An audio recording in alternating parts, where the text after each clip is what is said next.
warahmatullahi wabarakatuh. Kami dari kelompok 4 akan mempraktikkan penerapan CBT dalam proses konseling dengan tema permasalahan kecemasan akademik. Perkenalkan, saya Dini Indriani. Saya Nabila Pingkan. Saya Dina Manta Wijayanti. Dan saya Mutiara Fadilah. Selamat menyaksikan. Bye.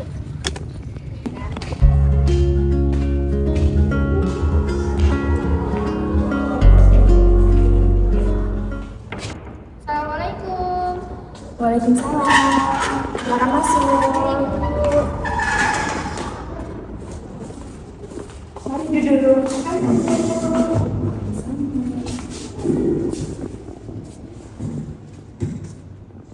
Assalamualaikum warahmatullahi wabarakatuh. Waalaikumsalam warahmatullahi wabarakatuh. Bagaimana kabarnya hari ini? Alhamdulillah baik Bu. Namun akhir-akhir ini saya merasa cemas. Alhamdulillah, boleh sekali kita biar lebih nyaman kita saling memperkenalkan diri dulu ya. Perkenalkan, nama saya Dini Indriani. Saya di sini sebagai konselor yang akan mendampingi kamu.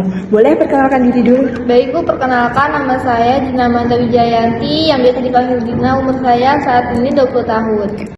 Baik Dina, jadi gimana tadi perjalanannya Dina dari rumah ke sini? Alhamdulillah lancar sih Bu. Saya tidak mengalami kemacetan. Alhamdulillah, saya izin sambil mencatat ya yang nantinya datanya digunakan untuk acuan untuk melihat perkembangan Dina di konseling berikutnya. Baik Bu. Saya harap di sini Dina dapat merasa nyaman dan tenang karena sebagai konselor itu memiliki 3 asas. Yang pertama itu asas kerahasiaan.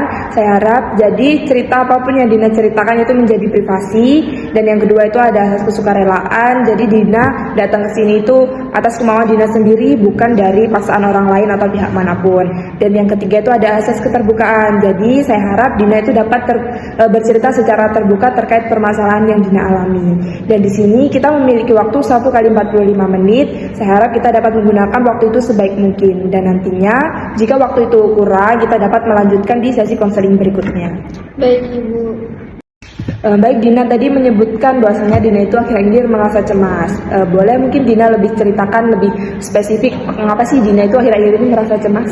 Iya Bu, saya merasa cemas kan saya ini semester 5 ya Bu ya, sudah mulai mempelajari tentang metopen dan tugas lainnya, mata kuliah lainnya. Saya merasa kesulitan Bu karena di mata kuliah metopen awal pertama saya sudah disuruh mencari judul. Nah, saya merasa kesulitan dan saya takut. Saya takutnya waktu saya ngerjain skripsi itu susah dan takut. Saya takut kuliah saya itu terganggu karena saya tidak bisa mengerjain skripsi saya, Bu. Baik, jadi sumber kecemasan utama Dina itu saat ini itu karena takut menghadapi mata kuliah metopen yang udah dimana itu udah disuruh cari judul, betul? Benar Ibu. Baik, kalau begitu bagaimana kalau pada sesi kita hari ini kita memfokuskan untuk menemukan atau membantu kamu untuk mengelola rasa cemas dan membantu kamu dalam cara berpikir tenang untuk menghadapi mata kuliah metopen ini, di mana kamu sudah disuruh mencari judul skripsi. Bagaimana? Apakah setuju? Baik, saya setuju Bu. Apa yang muncul di pikiran Dina pertama kali waktu dosen itu menyuruh Dina untuk mencari judul skripsi? Saya takut dan merasa cemas Bu. Saya berpikir saya tidak mampu dan tidak cukup pintar untuk menjalani mata kuliah metopen ini.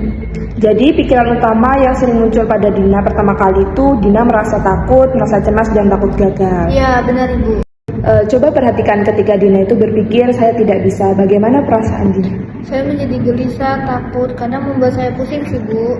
Lalu biasanya apa yang Dina lakukan saat Dina itu merasa takut, gelisah, ataupun cemas?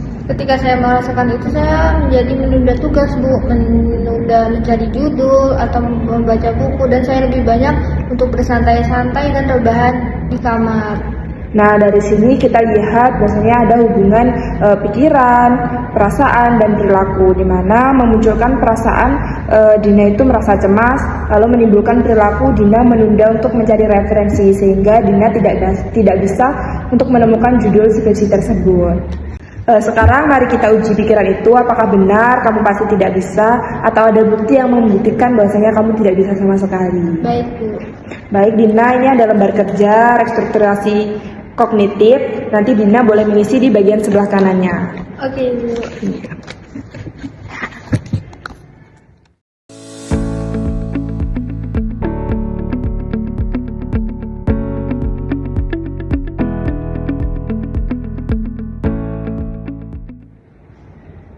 Baik Ibu, ini sudah. Baik, terima kasih Dina. Baik Bu. Sebenarnya saya itu di semester sebelumnya bisa Bu mengerjakan makalah-makalah dan tugas-tugas. Namun di saat saya semester 5 ini dan dihadapkan dengan mata kuliah Metopen, saya merasa lebih berat. Gitu sih Bu. Baik, tepat sekali. Jadi faktanya kamu ini sebenarnya mampu untuk mengerjakan tugas-tugas tersebut. Dan kamu itu mampu untuk menulis. Namun pada kali ini tuh tantangannya lebih besar. Bagaimana kalau kita ubah pikiran negatif Dina ini menjadi lebih realistis? Oh, jadi seperti saya kesulitan di awal, namun saya mencoba untuk mencari referensi buku dan mencari judul agar dapat menemukan judul Metopen saya. Bagus sekali, itu lebih rasional dan lebih mendukung Dina. Oke, baik. Baik, untuk membantu mengurangi kecemasan Dina, bagaimana kalau kita mencoba hal kecil daripada Dina harus berpikir untuk menemukan judul langsung yang secara sempurna. Bagaimana kalau minggu ini Dina mencari 3 artikel sebagai bahan ide? Bagaimana menurutmu? Itu sepertinya lebih ringan ya Bu ya, dan tidak terlalu menekan saya. Betul, itu membuat kita pecah menjadi langkah yang lebih kecil dan agar Dina itu menjadi lebih mudah. Jadi tugas Dina sampai pertemuan berikutnya itu yang pertama, Dina menuliskan 3 artikel atau 3 artikel yang Dina baca sebagai bahan ide. Kemudian yang kedua, Dina menuliskan pikiran negatif yang muncul lalu mengubahnya menjadi pikiran yang lebih realistis. Bisa dilakukan? Bisa Bu, saya akan coba. Baik Dina, sesi konseling kita cukup hari ini. Bagaimana perasaan Dina setelah mengikuti konseling ini? Apakah ada perubahan dari Dina datang di awal tadi? Setelah saya melakukan sesi ini, saya merasa lebih ringan Bu. Ternyata pikiran saya sendiri yang membuat saya tambah cemas. Sekarang ada gambaran langkah kecil yang bisa saya lakukan. Bagus, itu artinya kamu sudah mampu untuk mengelola rasa cemas ataupun pola pikirkan kamu sendiri. Iya Bu. Kita cukupkan sesi pada hari ini.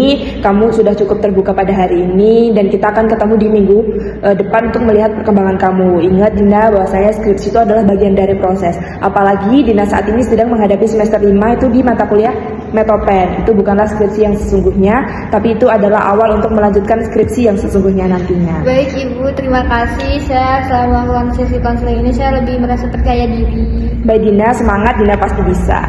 Baik, saya tutup sesi hari ini. Kita jumpa di minggu depan. Saya tutup. Wassalamualaikum warahmatullahi wabarakatuh. Waalaikumsalam warahmatullahi wabarakatuh. Saya izin pamit ya Ibu. Baik, mari saya. Kecemasanmu hanyalah tanda bahwa kamu peduli dengan masa depanmu. Ubah rasa cemas itu menjadi energi untuk terus berkembang. Ingat, setiap proses belajar bukan tentang seberapa cepat, tapi seberapa konsisten kamu melangkah.